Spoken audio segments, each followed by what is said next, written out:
Pulso Global y Radio Costa Rica no se hacen responsables por las opiniones emitidas en este programa.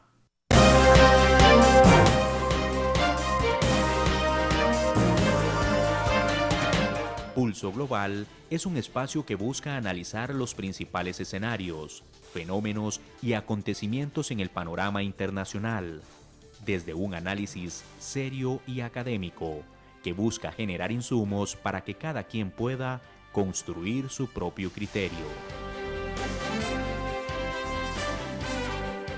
Porque comprender lo que pasa en el mundo y cómo incide en nuestro entorno es imperativo. Le invitamos a tomarle el pulso al acontecer internacional junto con nuestros analistas Gerald Solano, Percy Rodríguez y sus invitados.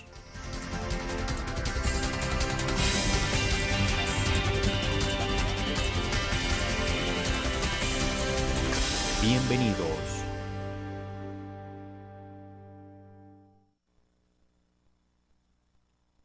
Hola a todos y todas, esperando que estén muy bien. Les saludamos desde el programa Pulso Global en nuestra transmisión número 13 de este 2021. Les acompañamos Gerald Solano y Percy Rodríguez, como todos los jueves, muy agradecidos por su compañía. Hoy, Percy y yo, cada uno desde sus hogares, pero muy contentos de que la tecnología nos permita estar en vivo por Radio Costa Rica 930 AM y por el Facebook Live de Pulso Global. Hola Percy, ¿cómo vas? ¿Cómo has estado? ¿Cómo vas estas semanas? Hola Gerald, encantado de saludarte y saludar pues a toda nuestra estimable audiencia que nos acompañan en las noches semanales en este programa Pulso Global. Hoy tendremos un programa curioso, diría yo, porque estaríamos viendo los cambios geopolíticos en América Latina, estudiando dos casos particulares, el caso de Ecuador y el caso de Perú. Y digo que son casos curiosos porque, de nuevo, pareciera que el fantasma de las derechas y de las izquierdas vuelve a azotar a los países de América Latina.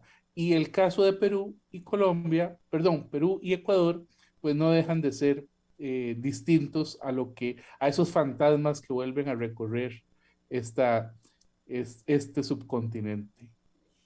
Así es, Percy, definitivamente un tema muy interesante, es un tema de esta, vamos a ver, de esta semana que está, digamos, aconteciendo, pero antes de iniciar con nuestro tema de fondo, estaremos conversando entonces sobre algunas noticias y qué nos están diciendo los medios internacionales. Yo hoy, Percy, quería traer a la mesa para este pequeño espacio, siempre que cuando estamos vos y yo sin invitados, nos gusta compartir con nuestra audiencia alguna noticia. Y es en la que yo traigo, por lo menos, es un poco triste, pero creo que busca también de alguna manera continuar con la concientización de que la pandemia por el coronavirus no ha terminado, ¿verdad? Mientras Europa ya habla de una tercera o cuarta ola de la pandemia, en América Latina estamos viendo una situación, digamos, similar, ¿verdad? Un agudizamiento de la cantidad de casos. Y hoy la BBC intitula Coronavirus en Brasil, ¿por qué tantos niños mueren en ese país por COVID-19? Un año después de la declaratoria de la pandemia del coronavirus, las muertes en Brasil se encuentran en su punto máximo. Sin embargo, a pesar de la abundante evidencia de que la COVID-19 rara vez mata niños pequeños, en la nación sudamericana han fallecido más de 800 menores por esa enfermedad, según cifras oficiales. Y esas cifras pueden ser aún mayores de acuerdo a distintos estudios. Uno de estos casos tiene que ver con el hijo de un año de la profesora Jessica Ricarche, al que un médico se negó a realizar una prueba bajo el argumento de que sus síntomas no se ajustaban al perfil del coronavirus. Y es que en medio de esta noticia, Percy, se ha anunciado acá en el caso de Costa Rica que ya se encuentran circulando en el país la variante brasileña, la variante del Reino Unido, la californiana, la sudafricana, perdón, más la que ya, digamos, teníamos. Entonces, esto definitivamente da una alerta, ¿verdad?, a que debemos continuar tomando las respectivas medidas que han indicado las autoridades, digamos, sanitarias, de distanciamiento social, ¿verdad?, del uso de la mascarilla, de no movernos fuera de las burbujas, digamos, que habíamos llamado burbujas sociales, que ahora el ministro Salas ha llamado las burbujas, digamos, personales, ¿verdad? La burbuja más privada, digamos, de ese círculo, que no es hacerlo más, dado que, como bien señala esta noticia, en uno de los países que ha tomado decisiones con respecto al coronavirus bastante, digamos, cuestionables, hay noticias relacionadas a cómo el presidente Jair Bolsonaro ha utilizado incluso la crisis de la pandemia con la búsqueda de ser reelecto, ¿verdad?, con fines electorales, lo cual es, digamos, bastante preocupante, pero creo que más adelante deberíamos de dedicar un programa para hablar exclusivamente del caso brasileño.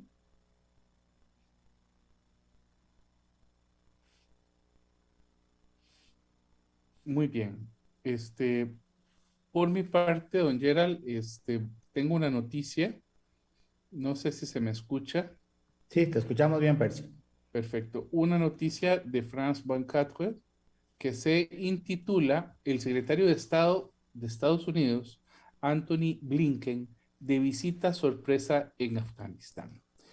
Gerald, resulta que en estos días el presidente Biden de los Estados Unidos ha venido planteando la posibilidad de que las tropas acantonadas en Afganistán, estadounidenses, se retiren. Y lo ha dicho, bueno, pareciera que Estados Unidos lo va a cumplir. Pero hoy, el secretario de Estado, en una visita relámpago y además sorpresa, se reúne primero con la OTAN, con dirigentes de la OTAN, con los líderes de la OTAN, que llaman a sus países. Hay una disposición inmediata, un trabajo rápido del más alto nivel militar y político, y se toma la decisión de que tras la salida de los Estados Unidos, las tropas de la OTAN que están ahí presentes, tropas de Francia, tropas de Gran Bretaña, tropas de Alemania, estarían saliendo acompañando a las tropas estadounidenses. Entonces, la visita que ha hecho Blinken hoy, pues de lo que trata es de decirle tanto al presidente de la comunidad, tanto al presidente de Afganistán como al presidente del Consejo Superior para la Reconciliación, Abdullah, que Estados Unidos sigue siendo amigo, pero que después de 20 años que se cumplen más o menos a partir del 11 de septiembre próximo. Recordemos que es la fecha hace 20 años cuando el gobierno de Bush, después del ataque a las Torres Gemelas, decide invadir Afganistán, y así ha estado el ejército en aquel tiempo. Llegó a haber incluso unas 100,000 tropas de la OTAN. En este momento tal vez no pasarán de 7,000, quizás 2,500 sean estadounidenses, pero se estaría ordenando la salida de las tropas norteamericanas de ese país de aquí a septiembre. A partir de abril hasta septiembre estarían saliendo las tropas. Bien, esto es muy interesante, ¿verdad? Porque el mensaje que ha dado el Blinken a sus homólogos en la OTAN ha sido que entramos juntos, salimos juntos. Es un mensaje precisamente después de 20 años que han sido además muy criticados porque ese país no ha logrado, digamos, mejorar sus índices de vida o índices militares en su población. Por ejemplo, dice Franz Pancatra, dice la guerra de Afganistán, que empezó el 7 de octubre del 2001, ha dejado unos 160,000 muertos entre soldados y civiles.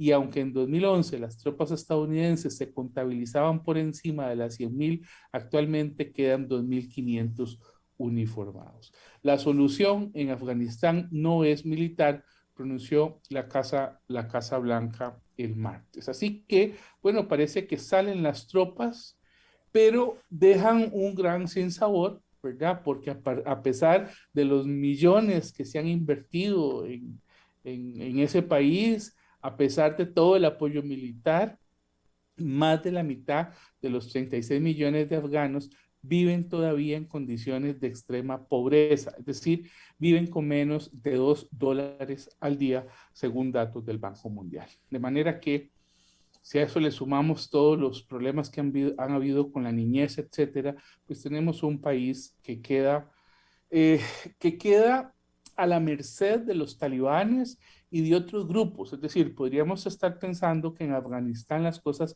podrían tender a empeorarse. Tras 20 años parece que no ha sido mucho lo que se ha podido solucionar en ese país y la población, como ves, sigue siendo la más afectada.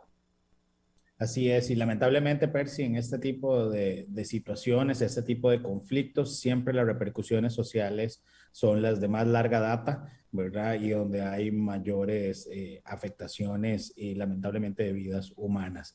Pero bueno, gracias por seguir con nosotros. Esto es Pulso Global. Estamos en vivo transmitiendo por Facebook Live y Radio Costa Rica. Hoy tomándole el pulso a los cambios geopolíticos en América Latina como resultado de las elecciones en Ecuador y Perú. Así que vamos a dar inicio con nuestro tema de fondo, no sin antes invitarlos a que si desean conocer más detalles sobre toda la situación que llevó a esta segunda ronda en el Ecuador, que es lo que vamos a analizar hoy, les invitamos a ver el programa que tuvimos al respecto del proceso electoral ecuatoriano. Percy, como bien recordarás, cuando hablábamos un poco sobre el tema de Ecuador, mencionábamos que alguna de la expectativa que existía en aquel momento era si Yacu Pérez, ¿verdad? Guillermo Lasso o Arauz, cuál de estos tres, ¿verdad? Podría ser el presidente de Ecuador, y que estábamos en aquel momento, ¿verdad? Con una clara victoria de Arauz, ¿verdad? Al frente de los resultados electorales de la primera ronda, y que en aquel conteo, ¿verdad? Y aquella expectativa que estábamos a la espera en el momento de análisis era si Guillermo Lasso, ¿verdad? O Yacu Pérez serían el contrincante. Luego de algunas semanas se logra definir, ¿verdad? Que es Guillermo Lasso quien pasa a la segunda ronda, y para sorpresa de algunos, ¿verdad?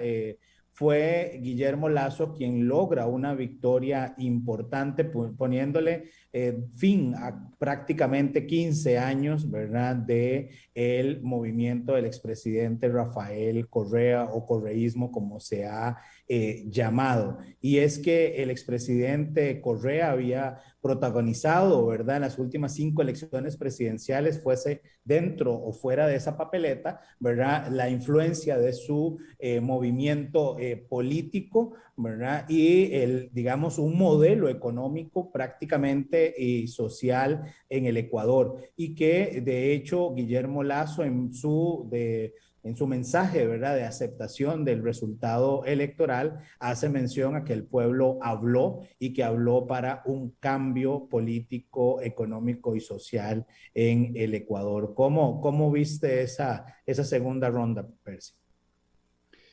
Una segunda ronda sumamente extraña, Gerald, porque nosotros, el programa que hicimos hace algunos meses, en febrero, sobre este tema de la primera ronda, habíamos hablado que la mayoría de los candidatos habían obtenido votos definiéndose como candidatos de izquierda.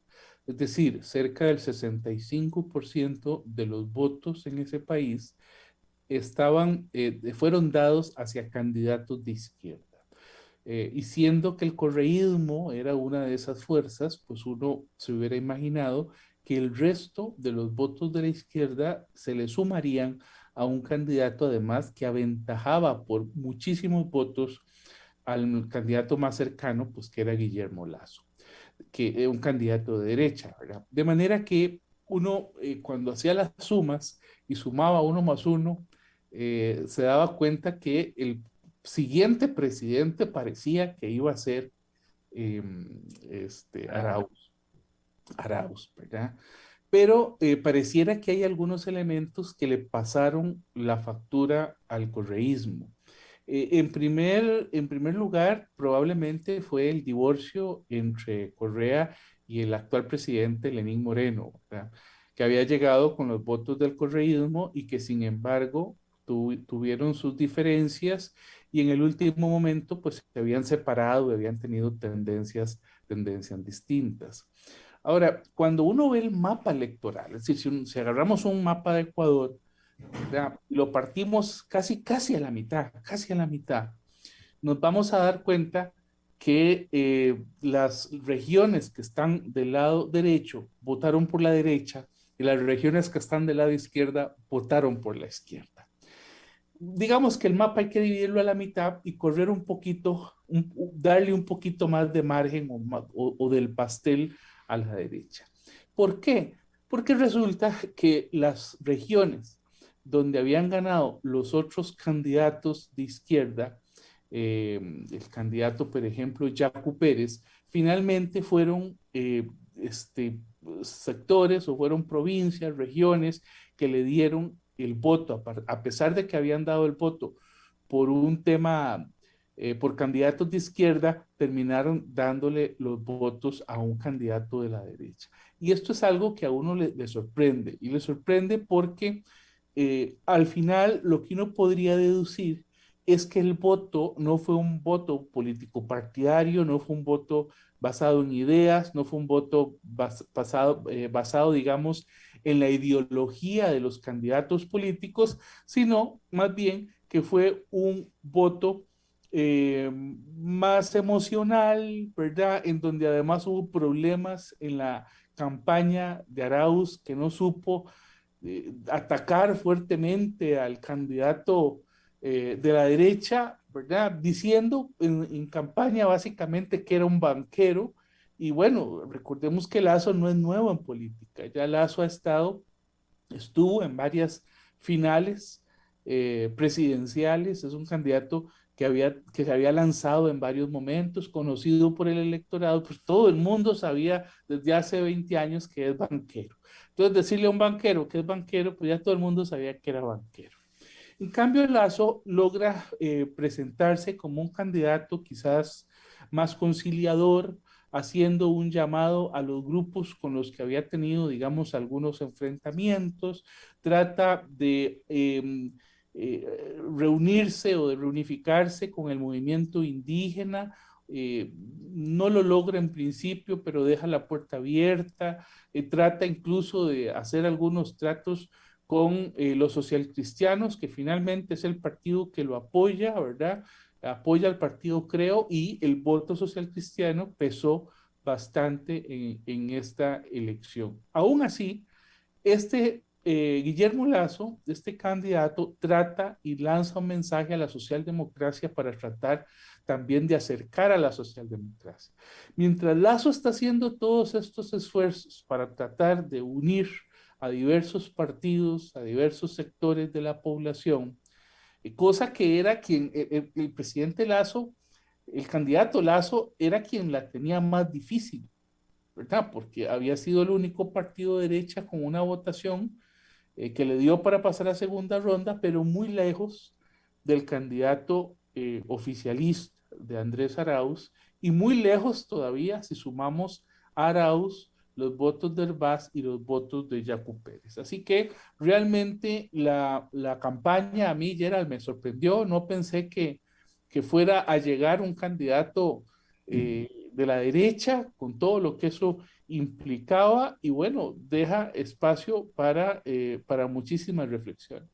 Sí, a mí no me sorprendió tanto, Percy, porque me parece que responde a una tendencia en América Latina y es esa figura, digamos, o esa búsqueda de Mesías, ¿verdad? Y cuando vemos el correísmo en el caso ecuatoriano, se podría decir que el correísmo nace con Correa, depende de Correa, ¿verdad? Pero que al estar sin Correa no hay correísmo, me explico, ¿verdad? O sea, es decir, al final todo ese movimiento giraba alrededor del expresidente, pero que no hay que olvidar que en este caso particular el expresidente estaba fuera del país porque hay una, ¿verdad? Una situación legal, jurídica que él está enfrentando, lo cual no era entonces tan sencillo poder visualizar a un candidato como Arauz para la segunda ronda como digamos, el más cercano a Correa o el heredero de Correa. Es decir, la población ecuatoriana se estaba ahí debatiendo en una ¿verdad? En un tema, digamos, bastante, digamos, interesante.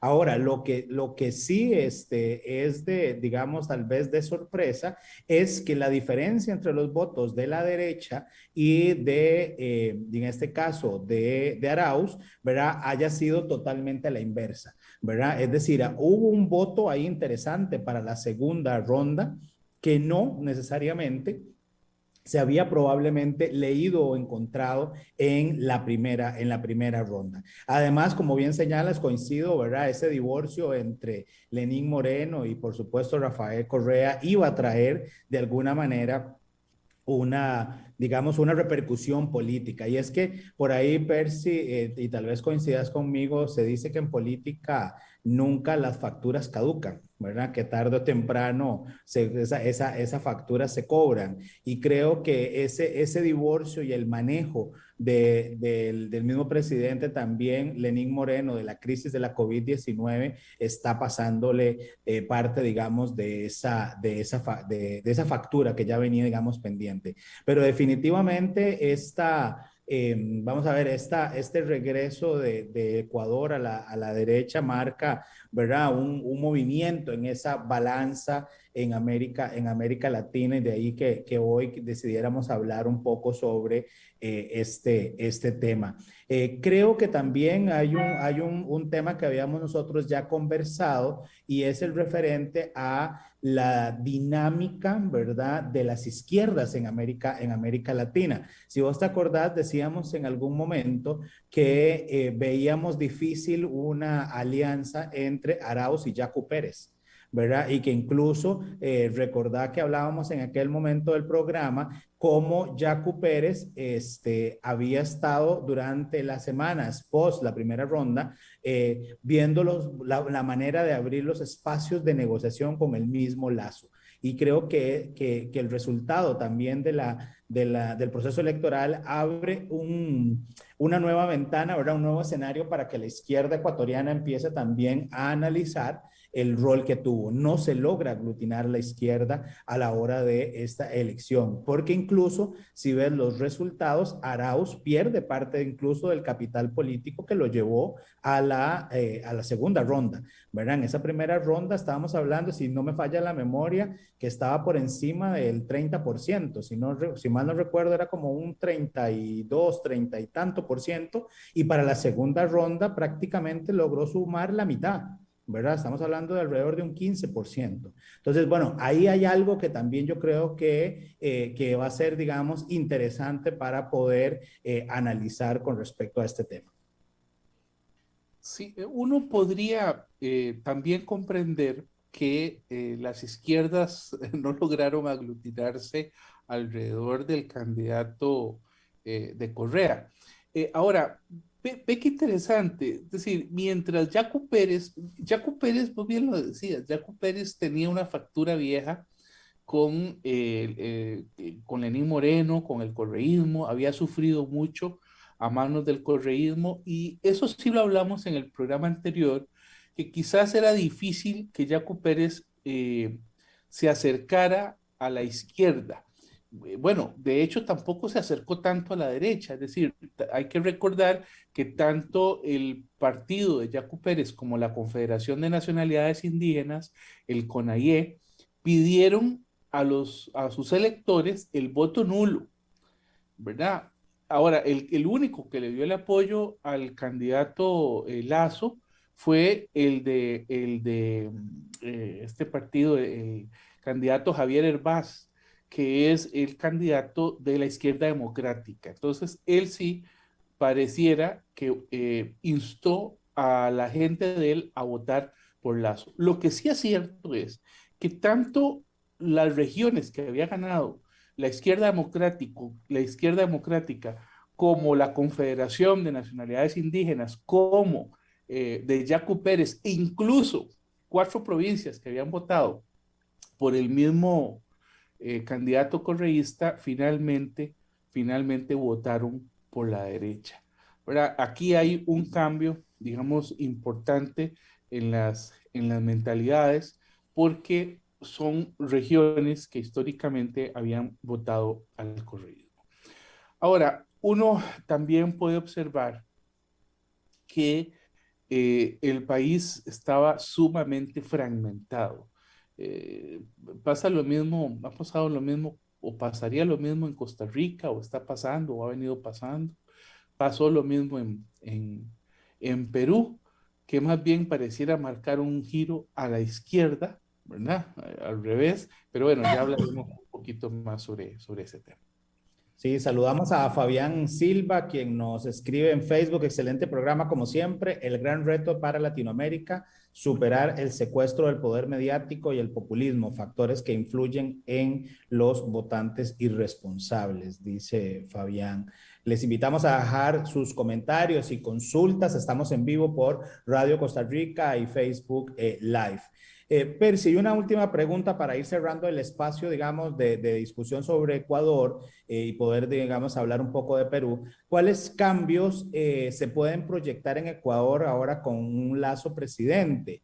¿Verdad? Y estamos hablando, como bien señalabas, de una propuesta más orientada, ¿verdad?, a lo conservador, ¿verdad?, en los aspectos, digamos, sociales, pero también vamos a ver, en algunos aspectos había dicho que era liberal en lo económico. O sea, vamos a esperar entonces un cambio del Ecuador en términos de su participación en los distintos espacios de integración sudamericana. Vamos a ver algunas reformas importantes porque los problemas se mantienen, ¿verdad? Problemas económicos importantes, hay un problema en términos de la inversión, hay un problema del COVID-19, ¿verdad? Y el impacto que eso ha tenido en el aumento en la brecha, el número de pobres, digamos, en el Ecuador. ¿Qué podríamos esperar en términos de cambios en el Ecuador con el presidente? Pero efectivamente el nuevo presidente es un presidente de derecha, más pro capital, efectivamente va a haber sido banquero, de manera que vamos a ver un gobierno típico de lo que han sido las derechas en América Latina. Es decir, en eso yo no auguro ningún cambio. Sin embargo, me ha llamado mucho la atención que a pesar de ser un candidato conservador, en su discurso de Gane, él eh, hace un llamado a grupos y a colectivos con los que generalmente él no se había identificado. Y él menciona que él va a mantener su compromiso con la población LGTBI, por ejemplo. A mí me parece eso muy interesante porque es una indicación directa, ¿verdad? No lo dijo de forma solapada, no lo dijo entre líneas, sino que fue muy directo cuando él dijo que iba a respetar el compromiso que él tenía con los derechos de las mujeres. Qué interesante, con los derechos de las mujeres, algo que en Perú es al revés, con los dos candidatos que van adelante, y que además iba a respetar sus compromisos con la población LGTBI. Entonces a mí me parece acá un cambio interesante en lo que en lo que podíamos esperar de un gobierno de Guillermo Lazo. Nosotros acá en el programa que hablamos sobre esas elecciones, sobre la primera ronda, decíamos lo contrario, que probablemente él iba a entrar peleando con esos sectores, etcétera, y resulta que es lo contrario. Hace un llamado para acercarse al movimiento indígena, reconoce la existencia de un movimiento indígena, ¿verdad? Es que todos sabemos que existe, pero el reconocimiento tácito del nuevo presidente es vital para un acercamiento, es decir, hace una invitación para acercarse, donde él pide que quiere acercarse al movimiento indígena, y como te decía hace un ratito, a la socialdemocracia. Es decir, pareciera que los primeros meses lo que vamos a ver es a un Guillermo Lazo más emocional, que me parece que es ahí donde gana precisamente su boleto a la presidencia. La gente no estaba pensando si era banquero o no era banquero. Ya todo el mundo sabía que era banquero. La gente probablemente no votó por si era de izquierda o de derecha. Es decir, ya la gente sabía plenamente cuál era derecha y cuál era de izquierda. A mí lo que me parece, Gerald, es que la población votó por las necesidades particulares que tenían y que tienen en tres contextos distintos. La primera, vos la mencionaste, la crisis sanitaria, la crisis de la COVID-19, terrible como ha asolado a todos nuestros países. Segundo, un tema económico, es decir, efectivamente Ecuador, al igual que la mayor parte de los países de América Latina, está tendiendo al aumento del desempleo. Y además porque hay casi 6 millones más, oiga, 6 millones más de pobres. Es decir, esto para América Latina es terrible, ¿verdad? Además con un gobierno de Lenín Moreno que no llegaba al 10% de credibilidad.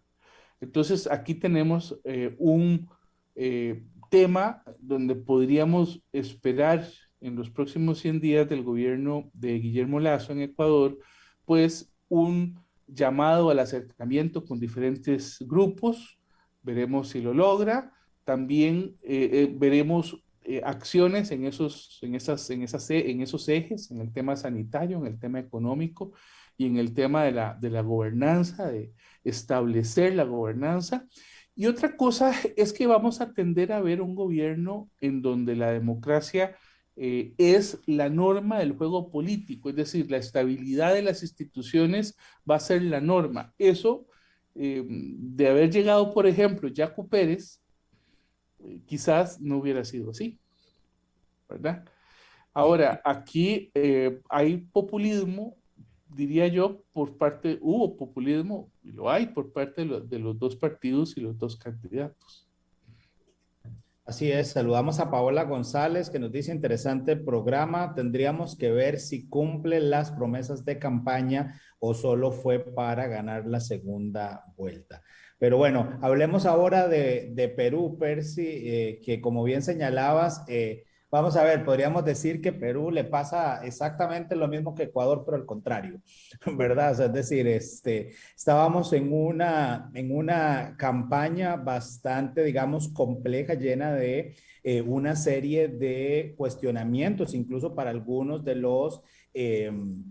los mismos candidatos, ¿verdad? Es decir, el Perú se puede decir que hoy es un país fracturado entre el dilema del antifujimorismo, ¿verdad? Versus el antiizquierdismo, y que a partir de ahí, ¿verdad? Dentro de esta dinámica, escuchaba el otro día unos amigos peruanos y me decían que esto fue como una cachetada, ¿verdad? Para quienes viven en Lima, ¿verdad? Y yo le decía que por qué, y me decía que eso demostraba que el Perú seguía siendo un país, digamos, capitalista en el sentido de la capital, ¿verdad? O sea, es decir, que estaba centralizado creyendo que la realidad de Lima era una y no la del resto, digamos, del Perú. Y que el resultado, ¿verdad? De alguna forma los tomó de sorpresa, ¿verdad? Y en ese momento yo, ¿verdad? Me quedaba pensando y decía, bueno, ¿por qué lo dice? ¿Qué es lo que está, verdad, detrás de ello? Y es que en el caso del Perú, para nuestros amigos que nos acompañan a través del Facebook Live y por Radio Costa Rica, Perú llega con un candidato, ¿verdad? Que fue, digamos, el que pasa con, digamos, en el primer lugar en términos de la intención de votos, que es Pedro Castillo, quien es un izquierdista, ¿verdad? Radical del partido Perú Libre, que se dio a conocer prácticamente hace algunos meses en lo que fue una huelga de educadores, si no me falla la memoria, pero que para esto tiene el primer lugar en la intención de votos de las elecciones con un 18%, y que había prácticamente pasado desapercibido por los distintos medios de comunicación hasta la última semana. Y la sorpresa, me parece a mí, en ese sentido, y no sé si consideras, es la llegada de la derechista Keiko Fujimori, ¿verdad? Del partido Fuerza Popular, que pasa con alrededor de un 13-14%, ¿verdad? Más o menos, pero que no se esperaba, ¿verdad? Que acuérdate que en ese momento estaba el elitista de Hernando Soto, ¿verdad? Que estaba, digamos, encabezando la posibilidad de pasar más bien, pero que cuando llega Keiko uno se cuestiona ciertas cosas, ¿verdad? Es decir, cuestionada, ¿verdad? Ante la ley por todo aquel escándalo que ha salpicado al resto de América Latina, el caso de la empresa Odebrecht, ¿verdad? Y que si recibió o no recibió, lo cual incluso mencionaban algunos analistas, ¿verdad? Que he escuchado en esta semana, que existe hasta la posibilidad de que si ganara la presidencia y el caso continúa, ¿verdad? ¿Qué va a pasar con el proceso y la sentencia que puedan dar los tribunales? Es decir, se va a quedar nuevamente el Perú sin un presidente porque va a ser condenado por un caso de corrupción. Y dentro del discurso de la misma Keiko Fujimori ha sido claro que va a darle el indulto a su padre, que también, ¿verdad? Fue condenado y cuestionado por temas de corrupción. O sea, es decir, hay un tema tan fuerte alrededor de la corrupción en Perú que me parece que también es una de las respuestas que podrían ayudar a entender esta situación. Y estamos hablando que fue una campaña electoral con alrededor de un 30% de abstencionismo, ¿verdad? Aprovecho antes de escucharte, Percy, saludar a Jean-Pierre Moretti, que dice, es un secreto a voces que el Perú es un país profundamente desigual y que las desigualdades se han exacerbado a raíz de la pandemia. Y ahora ante la evidente polarización ideológica, sino también geográfica causada por esta segunda vuelta.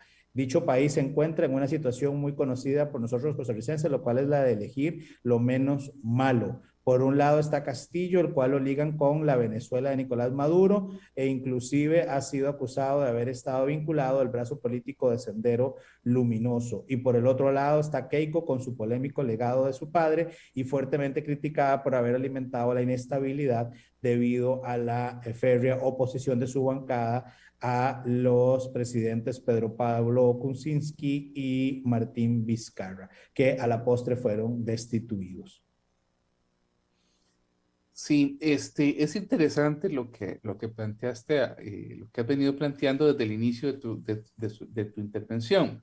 Los franceses tienen una frase que dice, Francia es París, pero París no es Francia, dando a entender que los extranjeros siempre consideran que conocieron París y que toda Francia es igual a París, pero que no es así. Es decir, me parece que este lema aplica a lo que planteaba sobre Lima o a lo que tus amigos planteaban sobre Lima. Pareciera que Perú es Lima, pero en estas elecciones quedó claro que Lima no es Perú. Y eso tiene que ver con que digamos que el sector político electoral de Lima fue ganado por otro candidato que era uno de los favoritos, que era Rafael López Aliaga. Este candidato había estado junto con Hernando de Soto al frente de la, digamos, de las encuestas, de la tendencia de voto, y no se pensaba que, o más bien se pensaba que entre ellos iba a ser la final, ¿verdad? Más bien sorprende que no fuese así. Pero lo cierto del caso es que el único, digamos, la única región que ganó Rafael López fue la región de Lima. Por lo tanto, Lima no votó ni por Pedro Castillo ni por Keiko Fujimori. Esto es interesante porque la pregunta es ¿a dónde votará Lima? Ahora, ve qué curioso. Yo hice un ejercicio, Gerard, hace un ratito que estaba preparando algunas notas para esta exposición y hice un conteo de votos a partir de los candidatos y si esos candidatos se habían mostrado a la derecha o a la izquierda. Entonces tenemos en el lado izquierdo, ¿verdad? A Pedro Castillo y lo más cercano a él, que tuvo un 19%. Lo más cercano a él fue Johnny Lescano y Verónica Mendoza, que ellos hablaban de que eran de centro izquierda, ¿verdad? Por lo tanto, su electorado uno pensaría que es de centro izquierda. De manera que si nosotros sumamos los 19 de Pedro Castillo más los 9 de Lozano, del Escano, perdón, y los 9 de Mendoza, los 8 de Mendoza, tenemos 36% del electorado. Porque aquí hay que decir que el problema que tiene tanto Keiko como Pedro Castillo es que están muy lejos de obtener una mayoría. De hecho, el Congreso va a ser uno de los más divididos entre 10 partidos políticos. Pero aquí tenemos entonces que Pedro había sacado 19 y Keiko 13, pero que con la suma de los partidos de centro izquierda, si dijéramos que van a votar por la izquierda radical, tendríamos ahí 36, cosa que lo... Del otro lado, en donde tenemos a Keiko, sí, con 13%, pero tenemos a dos ultraderechistas conservadores con una votación muy alta. Y uno es Rafael López Aliaga, que sacó un 11.6%, y tenemos a Fernando de Soto con el 11.5%. De manera que si sumamos los 13 de Keiko más los 11.6 más los 11.5, tenemos otro 36%. Es decir, estaríamos en un empate técnico 36-36 entre las derechas y las izquierdas. Lo que pasa es que este conteo habría que ver cómo funciona a la hora de las alianzas políticas. Es decir, la gente que votó a la derecha habría que ver si se mantiene a la derecha, y la que votó al centro izquierda habría que ver si se mantiene a la izquierda o si más bien vota por la derecha. Aquí lo que a mí me parece es que el país quedó sumamente dividido, con un 28% del abstencionismo, que me parece muy alto, ¿verdad? Vale Inclusive un 12 de voto en en blanco. O sea, estamos blanco. hablando de un 40% de la población que de alguna forma se abstiene o al votar en blanco está mostrando un rechazo importante a la oferta electoral. Exactamente. Entonces ya eso te dice que el 40% pues se desentendió, y de alguna manera el 60% está lanzando los números que tenemos. Entonces yo veo muy difícil, es decir, que exista un consenso para poder elegir a uno u otro, eh, pero que en principio los números nos dan un empate, nos podrían dar un empate técnico. Ahora bien, eh, Perú ha estado en los últimos años votando a la derecha. Se ha mantenido a la derecha, ha dado algunas luchas. Ahí está, por cierto, el Grupo de Lima, ¿verdad? Que de alguna manera contiene a los partidos de derecha en el hemisferio, y que han venido siendo muy críticos con el gobierno de Venezuela, principalmente. De manera que el fantasma de la izquierda en Perú es grande, es un tema que se las trae. Bien lo dijo Jean-Pierre, hay una sombra de Venezuela a la que Perú difícilmente quisiera acercarse, difícilmente, pero podría ser que lo haga. Ahora, en el caso de Fujimori, también lo dijiste vos muy bien y lo dijo Jean-Pierre, es decir, la sombra de Alberto Fujimori sigue estando presente. Y aunque Keiko no ha dicho nada acerca del indulto, lo cierto es que podría darse. Y es una candidata, digamos, que ha venido siempre con posiciones más de extrema derecha. Y aquí hay que decir algo claro, Gerald, ninguno de los dos candidatos comulga con los grupos LGTB, ni con el matrimonio homosexual, y no comulgan con temas de aborto, con temas de igualdad de género, ¿verdad? La igualdad de la mujer, etcétera. Es decir, aquí estamos ante dos candidatos de las extremas, de la extrema derecha y de la extrema izquierda. Y además han sido candidatos que han estado muy cerca de este colectivo que ha hablado, que tiene como lema, con mis hijos no te metas, ¿verdad? Es decir, ellos se han manifestado en contra de todos estos temas. Bueno, lo mismo dijimos hace unos cuantos programas sobre Lazo, sobre Guillermo Lazo, y al final se acercó ¿verdad? Se acercó a esos temas, lo dijimos aquí. Bueno, pero en este caso pareciera que los dos candidatos están en contra de eso. Entonces, la pregunta es, ¿cómo se puede redefinir un candidato a la hora para los peruanos? Eso será muy importante, que sea el mejor para el sistema democrático, ¿verdad? Porque estamos ante dos extremas y dos extremas que además, una, la de izquierda dice que va a reformar la Constitución, que va a crear una constituyente. Eso significa disolver el Parlamento, como en su momento lo hizo Alberto Fujimori.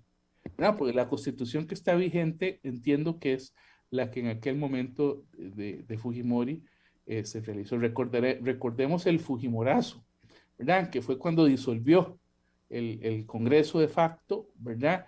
Y obtuvo todos los poderes de dictador. Entonces, tenemos la sombra de Alberto Fujimori como un dictador y tenemos la sombra, digamos, de Pedro Castillo, que ha dicho que piensa disolver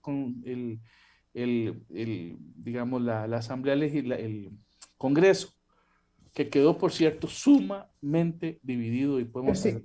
y es que ahí hay un tema que quisiera, digamos, decir, porque nos van quedando también ya pocos minutos para ir cerrando prácticamente, digamos, tema, pero que es pensado principalmente en que esto está sucediendo en un Perú que desde varios puntos de vista está pasando por una crisis importante de institucionalidad y de gobernabilidad. ¿Verdad? Es decir, un país donde tenemos cuestionados a varios presidentes, incluso PPK, ¿verdad? Pedro Pablo tiene que renunciar, ¿verdad? Por ese tema. Tiene que renunciar Vizcaya, ¿verdad? También ligado a temas. O sea, es decir, hay problemas en el Parlamento, en el Congreso, ¿verdad? Han habido cuestionamientos importantes de varios congresistas, también vinculados a temas de corrupción. Se han cuestionado algunos jueces y magistrados del Perú. O sea, es decir, la crisis que vive, digamos, el Perú no es solo política, ¿verdad? Pasa también por un tema de crisis de la institucionalidad y que de ahí es, digamos, tal vez parte de ese asombro que se ha logrado, digamos, percibir en alguna parte de la población, como bien te mencionaba, principalmente los limeños, de los resultados que llevaron a esta, digamos, a esta segunda ronda o que va a llevar a esta segunda ronda. Definitivamente yo creo que no podríamos decir si, vamos a ver, no podríamos decir si Perú gana o pierde con uno o con otro. Lo que sí podríamos decir es que se encuentra definitivamente en una decisión bastante, digamos, compleja que no necesariamente resuelve los problemas de fondo de Perú. ¿Verdad? O sea, si bien es cierto, la discusión digamos, se ha ido centrando y se ha buscado esos puntos de encuentro, como los que vos señalabas, que están en contra del aborto, ambos candidatos, que están en contra del matrimonio igualitario, etcétera. El asunto es que no se han escuchado, y por lo menos de mucho de lo que yo estuve revisando para este programa, es que no se encuentran respuestas, digamos, claras para la lucha contra la corrupción, para el fortalecimiento de la institucionalidad, la mejora en la gobernabilidad, y que bien, como bien señalas, 10 partidos o más en el Congreso, definitivamente lo que puede vislumbrar es una crisis todavía más profunda de gobernabilidad. No sé hasta dónde realmente, o sea, si por la víspera se saca el día, no sé hasta dónde realmente esto va a facilitar más bien la gobernabilidad, digamos, en Perú. Y más cuando uno de los candidatos, como está señalando, más bien está casi amenazando con disolver el mismo parlamento, e incluso se ha hablado de una constituyente, ¿verdad? Para poder hacer una reforma a la constitución política. Es decir, el escenario que hoy está enfrentando Perú es bastante complejo. Y antes de entrar tal vez a una última, digamos, a una última preguntita, aprovecho para saludar a la doctora Sara Quiroz, que nos saluda desde Toluca, el Estado de México, y dice: saludos desde México, excelente programa para comprender estas tendencias en América Latina. Y Percy, tal vez recordando un poco lo que nos hablaba Sanauja, ¿verdad? Excelente programa que tuvimos con el doctor José Antonio Sanauja. Él decía cómo ¿verdad? Nos trataba de recordar un poco cómo las extremas derechas han tenido afectación en Europa. ¿Podríamos hacer alguna especie de paralelismo y decir que en América Latina hay un resurgimiento importante de esa extrema derecha y que el impacto que está, digamos, llevando en nuestros países podría tener algunas, ¿verdad? Algunas implicaciones que ni siquiera estamos visualizando. Porque si bien te acordás, decíamos que con Ecuador empezábamos prácticamente una seguidilla de elecciones en América Latina, por lo que estos resultados no van a ser tan ajenos a lo que podría pasar, ¿verdad? En el resto de países, incluido Costa Rica, que el próximo año estaríamos en un proceso electoral. Yo creo que sí, lo que ha pasado en Europa con una avanzada por parte de la extrema derecha, pasó en Estados Unidos con el trumpismo y también ha pasado en América Latina ya en algunos países y pudiera ser que se siga emulando o copiando ese modelo de odio, de racismo, de xenofobia en nuestros países. Lo que pasa es que aquí es tan mala la extrema derecha como la extrema izquierda. Recordemos que en Europa hay pocos casos en este momento, porque esto es como un péndulo, ¿verdad? Unos van y otros vienen de extrema izquierda, pero bueno, ahí tenemos, por ejemplo, el caso de Putin, ¿verdad? Que de comunistas pasaron a autócratas, caso de Venezuela, Cuba, Nicaragua, o también el caso de Bielorrusia, ¿verdad? Ya más para acá. Bielorrusia también tiene en este momento pues un autócrata bueno, es un presidente sumamente autoritario y que en las últimas elecciones pues sacó los tanques a la calle para perpetuarse en el poder. Por lo tanto, uno podría pensar que en este país, en el caso de Perú, lo que estamos es ante un frente acerca de si el autoritarismo va a seguir o no va a seguir, acerca de la legitimidad que estos dos candidatos que tuvieron tan poca votación en la primera ronda y con estos índices de nulo y abstencionismo del 40%, si van a tener legitimidad o no. Y yo lo que veo acá es que hay que ver también quiénes fueron quienes les votaron. Mira que a Keiko le votan las regiones costeñas y las regiones amazónicas, es decir, la gente más pobre del Perú. Recordemos que el gobierno de Fujimori fue muy bueno para conquistar estos votos, ¿verdad? Es decir, ella gana en el norte, en la selva y en la costa. Pero Pedro Castillo arrasa en la zona andina, arrasa medias en la selva y no tiene mayor votación, sino nada en la costa. Es decir, estamos hablando de la sierra y del sur de Perú. Y como decíamos, pues Lima votó a la derecha y podría ser que vuelva a votar por Keiko. De manera que es ante un Congreso dividido, recordemos que la extrema izquierda y la extrema derecha tuvieron avances en la votación del Parlamento Europeo. Hablábamos con Sanauja de 41 votos que logra, 41 curules, 41 diputaciones que logra la extrema derecha. De manera que podríamos estar ante un fenómeno parecido ya perfectamente. Yo diría, Percy, ahí para ir cerrando con un comentario, pero ahora sí nos queda muy poco tiempo, para ir cerrando, decíamos en el caso de Ecuador que pareciera que las votaciones no fueron por temas ideológicos, sino más emocionales, ¿verdad? Y señalabas bien quién les iba a resolver sus problemas en las tres crisis. Cuidado y no, vamos a encontrar en una segunda ronda en el Perú una dinámica similar, ¿verdad? Bien señalabas de ese empate técnico, así que tendremos que estar atentos a lo que suceda en este espacio de campaña antes de la segunda ronda para ver cómo se pueda mover ese péndulo, ¿verdad? Entre los dos candidatos y que finalmente sea, digamos, el presidente o la presidenta nueva del Perú. Así que bueno, definitivamente un tema más al cual seguirle el pulso desde este programa. Les agradecemos a todos los que nos han acompañado, quienes nos han enviado saludos y han estado conectados en esta transmisión en vivo vía Radio Costa Rica y Facebook Live. Hemos llegado así al final de este programa. Esperamos que lo hayan disfrutado y les invitamos a dejar sus comentarios, consultas en nuestro Facebook, a compartir este programa en sus redes sociales y les esperamos el próximo jueves para seguir tomándole el pulso al acontecer internacional. Agradecemos a nuestros patrocinadores, InRed Consulting, Gráfica Creativa y a la editorial Iskandé por su apoyo para que este programa sea una realidad. También agradecemos a nuestra productora ejecutiva, Gabriela Navarro, a Marcela Alán en la difusión de las redes sociales, a Andy Torres en controles y a todo el equipo técnico. Que pasen una muy buena semana. Buenas noches.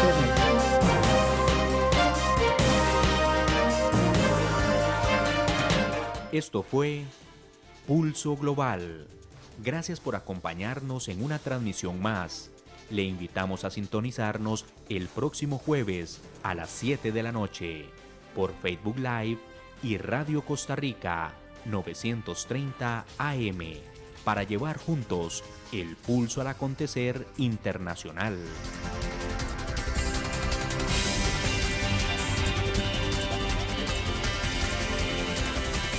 Buenas noches.